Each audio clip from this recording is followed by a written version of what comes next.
Hello everyone, welcome to Neurosapiens. In today's tutorial, we'll look at how to add a less than or equal to symbol to a Jupyter Notebook Markdown cell using LaTeX code. So we'll start here by creating a new Markdown cell. Here we'll add in less than or equal to,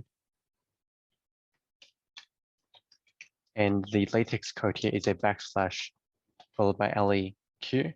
Now to actually show this symbol, we need to add $2 symbols before the LaTeX code, as well as $2 symbols after the LaTeX code. So now when we run the cell, we have the less than or equal to symbol here centered in the middle of the Jupyter Notebook Markdown cell. So this is how to add the less than or equal to symbol to a Jupyter Notebook Markdown cell using LaTeX code. If you found this tutorial helpful, please give it a thumbs up, subscribe and click the notification bell for weekly videos.